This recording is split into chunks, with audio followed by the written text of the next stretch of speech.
Chapter 1 The Shepherd's Morning. In the rolling grasslands of the Wold, where the sky stretched out like a boundless canvas of blue, Freya began his day as the sun spilled its first golden rays over the horizon. The air was crisp, carrying the scent of dew-soaked grass and the distant murmurs of the Entwash, meandering through the vast open landscape of Rohan. Freya was a shepherd, and his flock, a motley crew of woolly sheep, grazed contentedly on the lush green hillocks. Each morning he guided them with a gentle hand and watchful eyes, a wooden staff always in his grip, a loyal dog named Hwin at his side. The life of a shepherd was all Freya had ever known, taught by his father who had watched over these same lands. As he walked, his thoughts often wandered farther than his feet would ever roam. The Wold was peaceful, a stark contrast to the stories of distant lands filled with towering mountains and deep forests, tales that Aelin, the village's elder and keeper of lore, would recount. These stories ignited a spark of restlessness in Freya, a yearning for adventures that lay beyond the simple herding of sheep. Despite the beauty of the land with its endless skies and sprawling meadows, Freya felt confined. Each horizon called to him, whispering of secrets and sights unseen. He dreamed of walking under stranger stars and seeing the ancient trees of Fangorn or the gleaming towers of Minas Tirith. Yet, each evening found him back in his small, thatched cottage, the dreams tucking themselves away like the sun, dipping below the edge of the world. Today, however, felt different. As Freya watched over his flock, he noticed an unusual quietness settle over the land. The birds seemed to sing less, and even the wind held its breath. Hwin, too, appeared unsettled, his ears twitching at sounds that Freya could not hear. It was during this watchful quiet that Freya's staff struck something hard in the ground. Curious, he stooped, parting the grass to reveal a small, flat stone marked with runes that shimmered slightly in the morning light. Freya's heart quickened. Rune stones were often spoken of in Aelin's tales, described as relics from the days when magic was said to be as common as the stones underfoot. With the mysterious stone in hand, Freya made a decision that would forever change the course of his life. He would visit Aelin. The elder would surely have insight into this curious artifact, and perhaps, through it, a door to the broader world could be nudged open. As he led his flock back towards the village, the stone seemed to warm in his palm, and for the first time, the stories Aelin told of heroes and ancient deeds didn't feel quite so distant. They felt, almost, possible. Little did Freya know, the paths of old legends and his own future were beginning to intertwine, woven together by the threads of fate and a stone that was more than it seemed. Chapter 2 The Mysterious Stone. As Freya approached the outskirts of the village, the stone in his pocket felt heavier, as though it carried the weight of the ages. His mind buzzed with possibilities and ancient tales, his footsteps quickening with anticipation. Aelin's home was a small stone cottage covered with climbing ivy and surrounded by an aromatic garden of herbs and wildflowers. The herbalist was tending to her plants when Freya arrived, her hands deep in the earth, a symbol of her connection to the land and its old secrets. "Master Aelin," Freya called out, his voice betraying his excitement. Aelin looked up, her eyes narrowing in curiosity at the tone of his voice. "Freya, my boy, what brings you here with such haste?" she asked, wiping her hands on her apron as she stood. Freya didn't hesitate, pulling the stone from his pocket and holding it out to her. "I found this in the field. It seemed important," he said, watching Aelin's face closely. Aelin took the stone, her fingers tracing the runes delicately. Her eyes widened slightly, a mix of recognition and concern flickering through them. "This is no ordinary stone, Freya. This is part of a far older story," she murmured, leading him inside her cottage. Once seated at a wooden table strewn with scrolls and books, Aelin laid the stone down carefully. "This stone, Freya, is said to be a fragment of the heart of Arda. It's a relic from a time when Middle-earth was young, and the powers of creation were still fresh in the soil and air." Freya listened, captivated. The heart of Arda was a legend he had heard in whispered tones, never truly believing he would touch a piece of that history. The legend tells of a time when such stones could awaken the earth itself, calling forth its bounty or its wrath. They were used by the ancient stewards of the land to nurture it and sometimes to defend it, Aelin explained, her gaze intense. But with great power comes great danger. Freya. Such relics were hidden away, lest they fall into hands that sought to exploit their power. Why would such a thing be here, in the Wold? Freya asked, the magnitude of his discovery dawning on him. That is a mystery for another day, but for now, we must consider the significance of its reappearance. The earth does not give up its treasures lightly, Freya. Its emergence may be a sign, an omen, perhaps, Aelin said thoughtfully. Freya felt the weight of her words. An omen. Was this stone calling him to a greater destiny, or warning him of trials to come? What should I do, Aelin? Freya asked, his usual confidence shaken by the gravity of the situation. For now, keep it safe, learn its ways. I will research the old texts, see what more can be discovered about its purpose and powers. But be cautious, Freya. Such things are not given without reason. As Freya left Aelin's cottage, the stone now safely tucked away, he felt a shift within himself. The pastoral life he had known seemed smaller somehow, dwarfed by the vastness of the journey that might lay ahead. He was no longer just a shepherd. He was a keeper of ancient earth, walking a path that would lead him into the very heart of legend. Chapter 3. Legends and Warnings. The days following the discovery were a whirlwind of parchments and whispered legends as Freya and Aelin pored over the ancient texts stored in the back room of Aelin's cottage. The dusty tomes spoke of times when the world was still malleable, shaped by powers that walked the earth with a word and a will.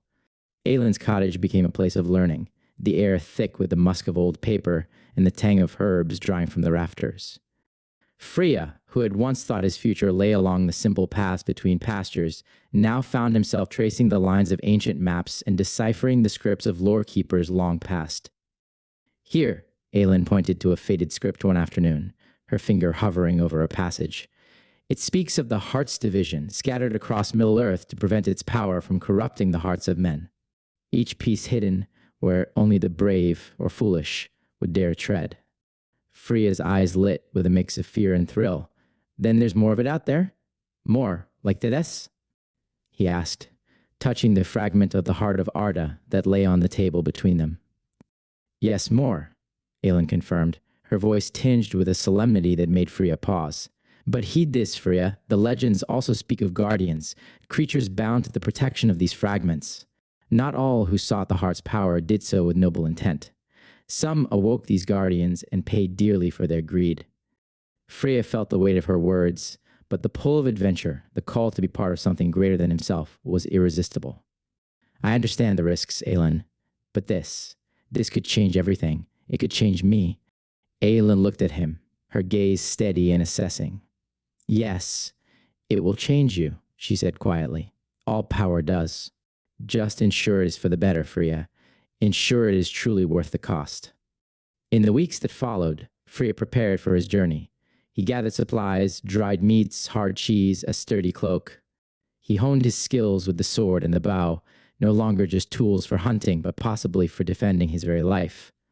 He met with the elders of the village, their nods filled with a mixture of pride and trepidation. The night before his departure, the village gathered at the local inn. The air was filled with the sounds of a fiddle and the clink of mugs. Freya moved among them, his heart swelling with a bittersweet joy. These were his people, his home, and he was leaving them, stepping beyond the borders of his world into legend. Come back to us, lad, the blacksmith clapped him on the shoulder, his voice rough with unspoken emotion. I will, Freya promised, his voice firmer than he felt. And I'll bring stories enough to fill a winter's worth of nights. As the moon climbed high, Freya slipped away from the festivities and walked to the edge of the village. The stone was warm against his skin through the fabric of his tunic. He looked out over the lands that had raised him, the fields and forests bathed in silver light. Tomorrow, he would step into a world unknown, chasing a legend that might be nothing more than a tale spun by ancient imaginations. But as the wind whispered through the grass, it seemed to carry with it the promise of destiny. Freya closed his eyes and took a deep breath, steeling himself for the journey ahead. With the dawn, he would leave. Into the world of legend, into the heart of the earth, to find what had been lost and perhaps to discover what he was truly meant to become. Chapter 4. The Awakening. Freya's journey from the world of Rohan to the ancient burial site was marked by a series of challenges that tested his resolve and skill. Guided by the cryptic clues hidden in the lore Aelin had deciphered, he traversed through dense, uncharted forests, over rugged hills that seemed never to have felt the tread of human feet, and across rivers that whispered secrets of the old world. Each night, under the stars, Freya pored over the maps and texts, connecting the stories of the past with the landscape around him. His journey was lonely, the silence of the wilderness punctuated only by the rustle of leaves and the distant call of night creatures. Yet, he felt a presence in the solitude, as if the land itself watched him, ancient and knowing. On the seventh day, he reached the site that the text had spoken of.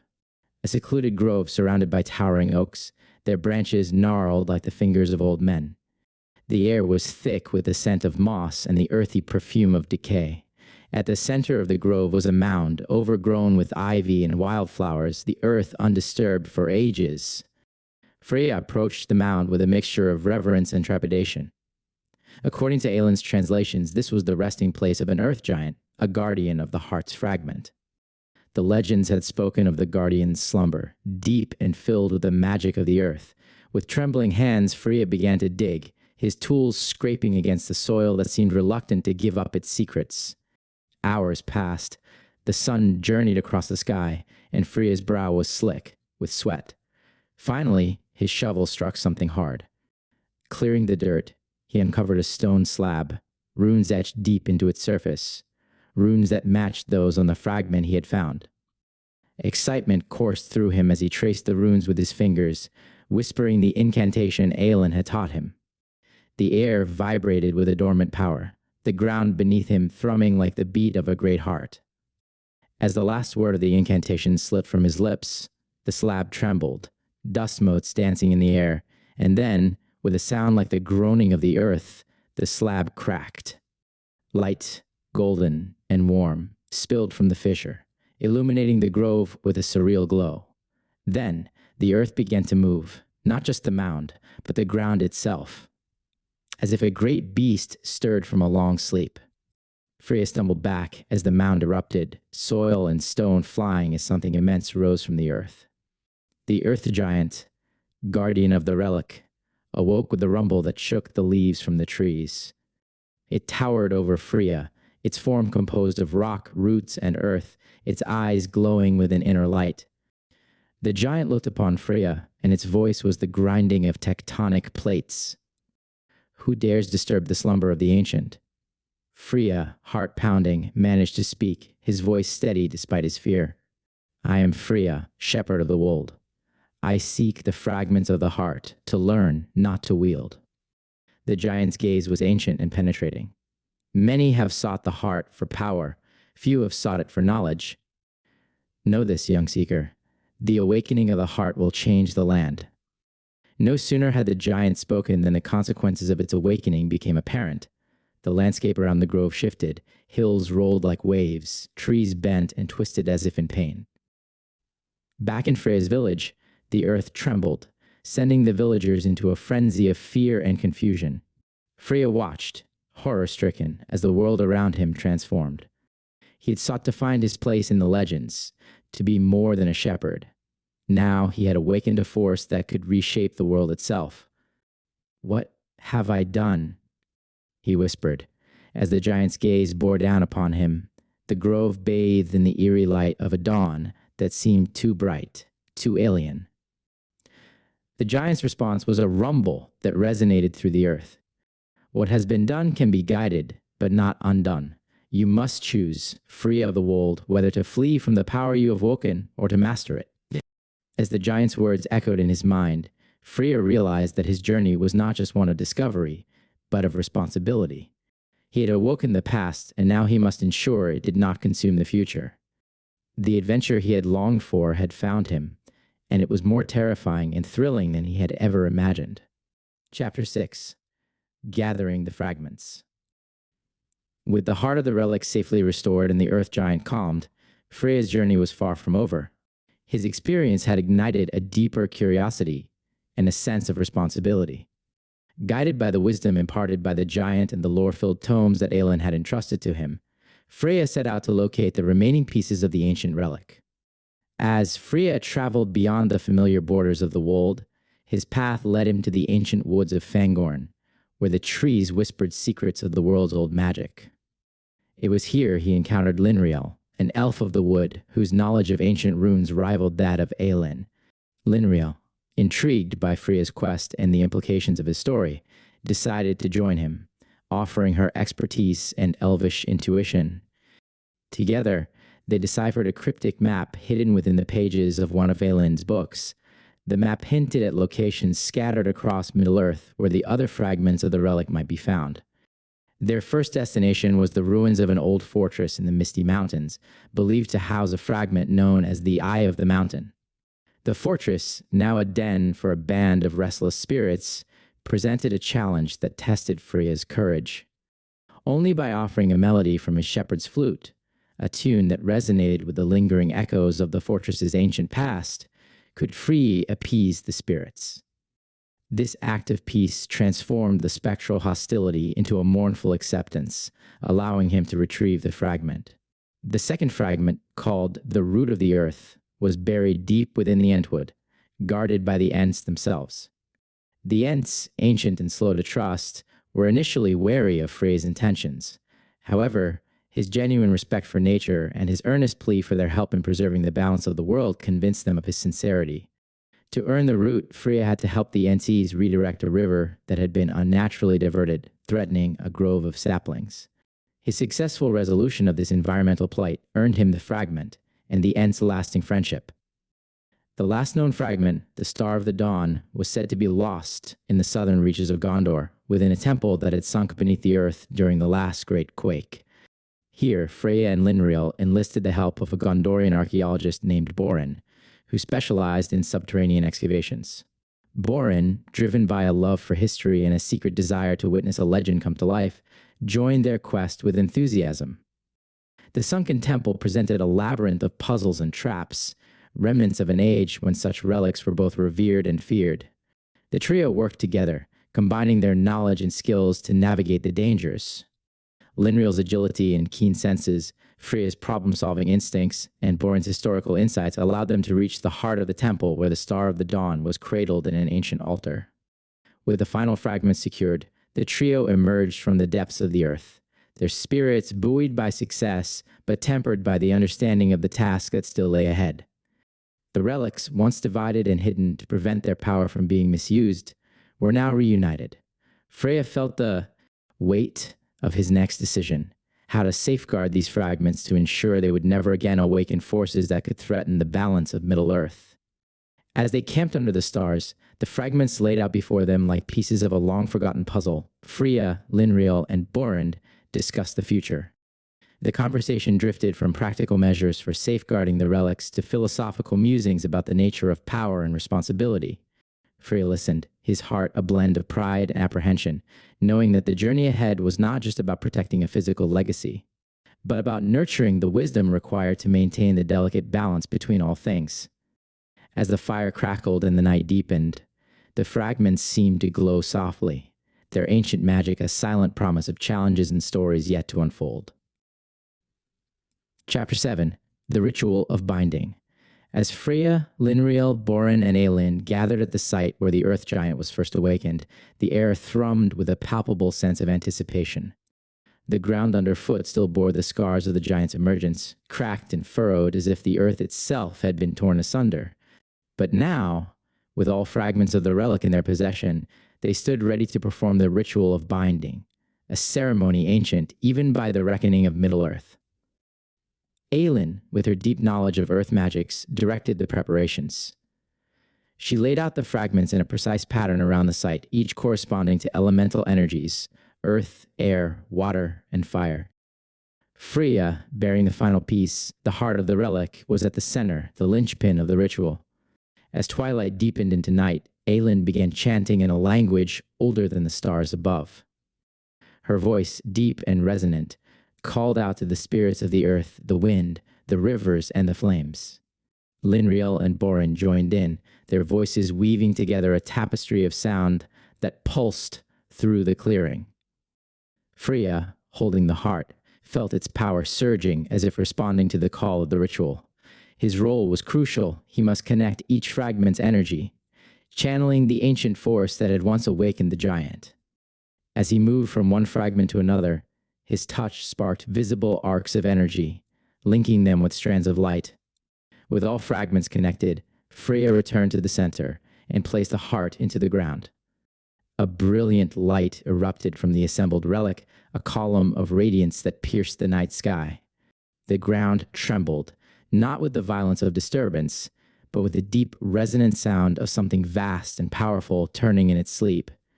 From the forest's edge, the earth giant, its form colossal and lined with the verdant growth of ages, watched silently. As the light from the ritual bathed it, its rumbling voice echoed through the valley, a sound of deep sorrow but also of profound relief. Slowly the giant knelt, its form beginning to crumble, not into dust, but into a proliferation of greenery. Vines, flowers, and grasses sprouted where it lay, transforming it back into the earth from which it had risen. As the giant settled into the earth, the landscape itself began to heal. Cracks in the ground closed and fresh water bubbled up where dry rivers had lain. The air filled with the scent of blooming flowers, a testament to the restoration of balance. In the quiet that followed, as dawn crept over the horizon, Freya stood looking over the land that had been both marred and healed by his actions. Aelin approached him, placing a hand on his shoulder. "You've done well, Freya, not just in awakening or calming the giant, but in learning the weight of responsibility that comes with seeking adventure." Freya nodded, his eyes reflecting a maturity newly born from his experiences. "I've learned that adventure isn't just about seeking the unknown, but understanding the impact of our actions on the world and its inhabitants." Linriel and Boren joined them, their expressions a mix of exhaustion and satisfaction. Together, they watched the sunrise, the light washing over a land that felt renewed, much like themselves. Freya's journey had begun with a restless desire for more than just the life of a shepherd. It had led him to awaken forces both wondrous and formidable.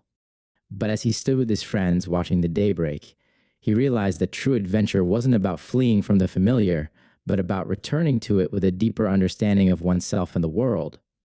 As the story closes, Freya returns to his village, not just as a shepherd, but as a keeper of stories and protector of the ancient relics, ready to teach others as Aelin had taught him.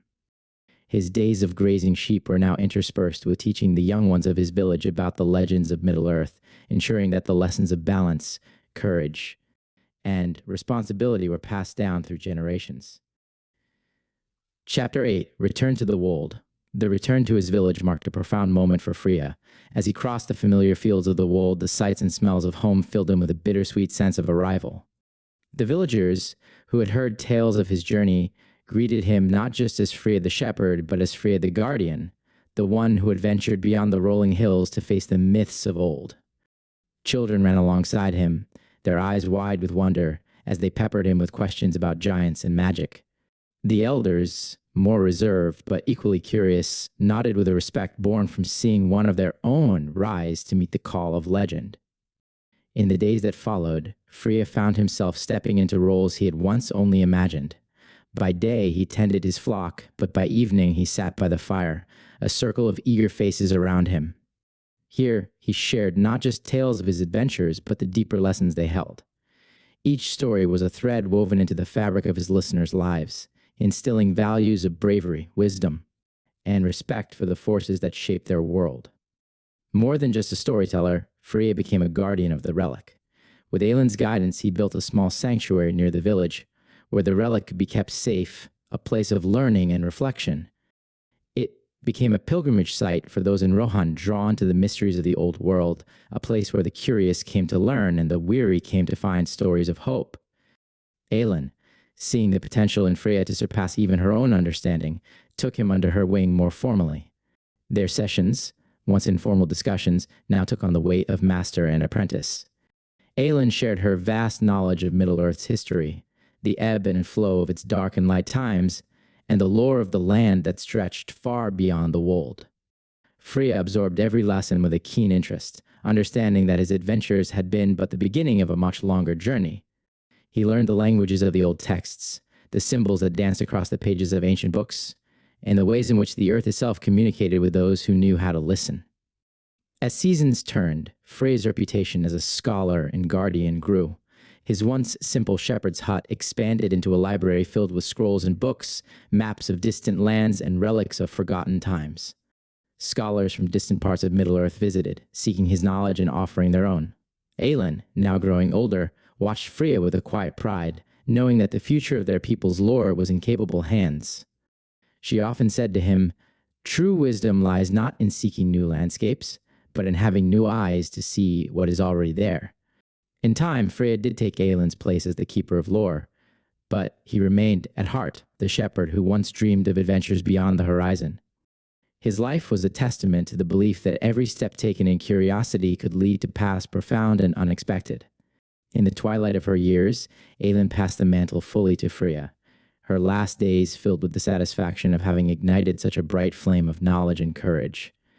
Freya's final promise to her, made beside the ancient relic that had started it all, was to continue sharing the stories, to ensure that the lessons of the past would never be forgotten. As the story closes, Freya stands before the relic, now a symbol of his journey and his village's heritage. He looks out over the fields, his eyes reflecting the legacy of a shepherd turned guardian, a living bridge between the old world and the new, forever guided by the wisdom of Aelin and the adventures that had shaped him. Epilogue: a new dawn in the Wold. Legacy: years had woven silver into Freya's hair and etched lines of wisdom around his eyes. Sitting on a stone bench outside his home, now surrounded by blossoming gardens where the relic stood protected, Freya looked out over the Wold. The land was at peace, the fields lush, and the skies clear. His heart swelled with a quiet gratitude for the balance that had been maintained since the giants. Slumber was restored. Each morning brought with it the songs of the birds and the gentle rustle of the wind through the grass, a symphony of simple, profound peace. Passing the torch, one crisp morning, as Freya was tending to the garden, a young boy from the village approached him. The child's eyes were filled with the boundless curiosity that Freya remembered all too well in himself as a youth. "Master Freya, will you tell me again about the time you woke the giant and saved the lands?" the boy asked, his voice tinged with the awe of hearing a favorite legend. Smiling, Freya patted the space beside him on the bench. "Of course, young Ildrid," he replied, his voice warm. As the boy settled beside him, Freya's thoughts turned to the future. Ildrid was bright and eager, often lingering after the stories were told, asking questions that showed a keen mind.